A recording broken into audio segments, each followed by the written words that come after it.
Have you ever felt paralyzed by the pressure of wanting to write perfectly?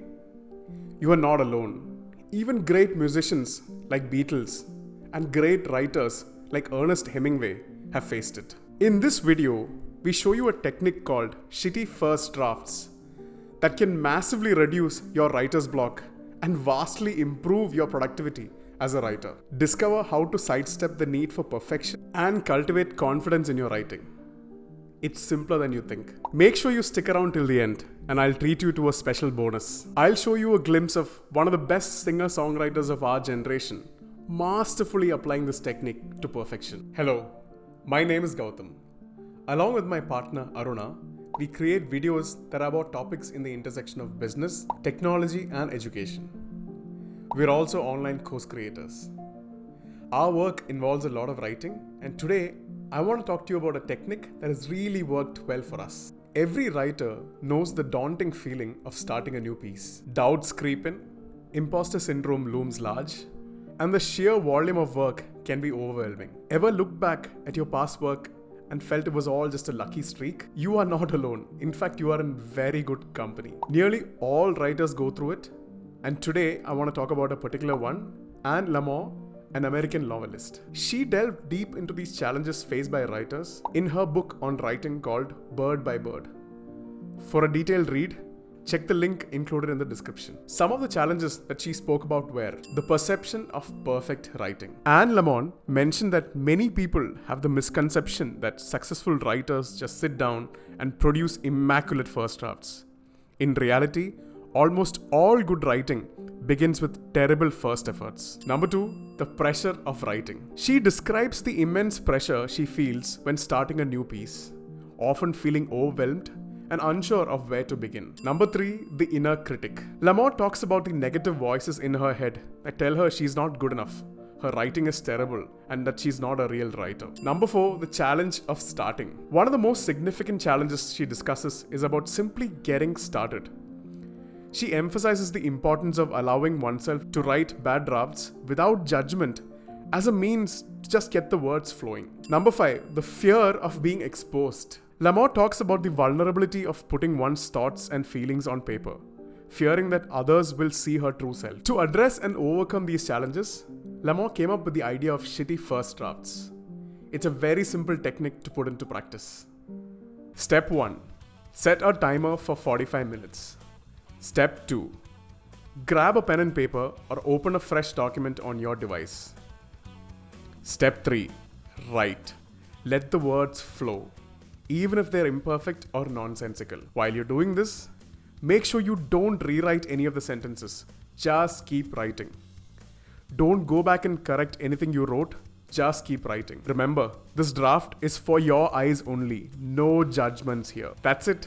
Just keep doing that for 45 minutes and you have your shitty first draft ready. Lamott spoke about how all good writers wrote shitty first drafts. As Hemingway said, the first draft of anything is shit. Lamott added, the first draft is the child's draft, where you let it all pour out and then let it romp all over the place, knowing that no one is going to see it and you can shape it later. You can just let this childlike part of you channel whatever voices and visions come through and onto the page. To create the script of this video that you're watching, I first wrote a shitty first draft. And here's a secret. The more you practice, the better your shitty first drafts become. You can see this technique being effectively used by one of the biggest bands of all time, the Beatles. In the first episode of the 2021 show Get Back, the Beatles are shown to arrive at the Twickenham studios. They have just 3 weeks to complete 14 new songs and perform a live show. You'll notice them getting into action in no time, furiously throwing out shitty first drafts of songs and revise and improve them to finally end up with some of their greatest hits.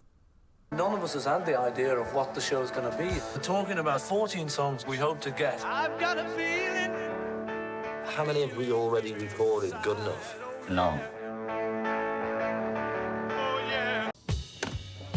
What could it be, Paul? Something in the way she moves. What attracted me at all? Just say whatever comes in your head each time. Attracts me like a cauliflower until you get the word. Yeah, but I've been through this one like for about 6 months. attracts me like a pomegranate. We could have that. Attracts me like a pomegranate. Something in the way she moves attracts me like a moth to a pomegranate. Like a pomegranate. Something in the way she moves.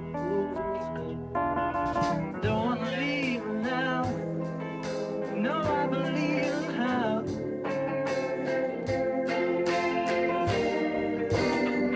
So that's the story of how the Beatles used the shitty first draft technique to produce some of their greatest hits like Let It Be.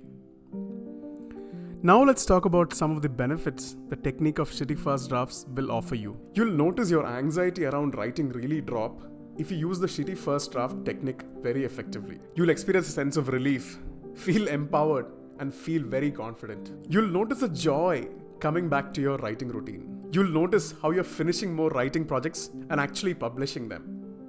In a sense, embracing the shitty first drafts technique can transform the writing process from a daunting task to a liberating and a very fulfilling journey.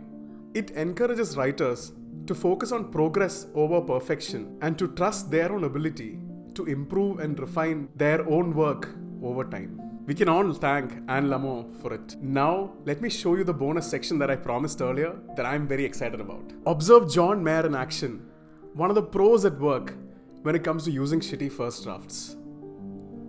You pick up the guitar, and your immediate feeling would be to do what? Well, I don't always do it because it requires a stupid bravery all the time. But you could sit here all day.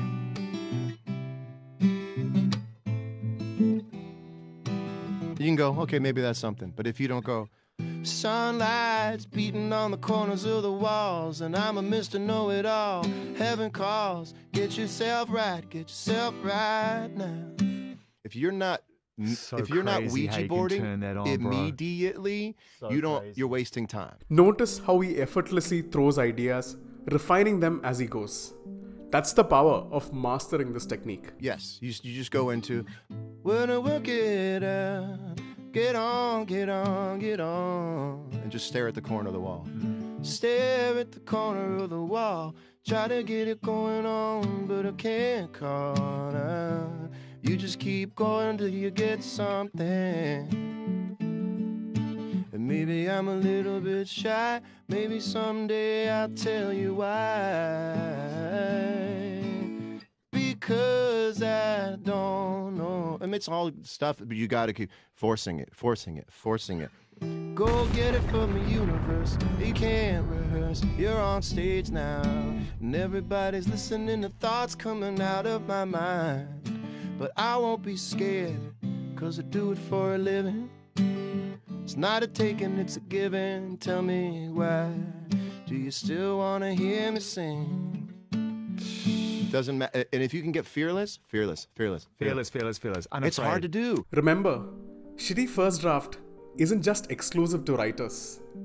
Aruna and I have used it in the context of online course creation, and the results have been phenomenal.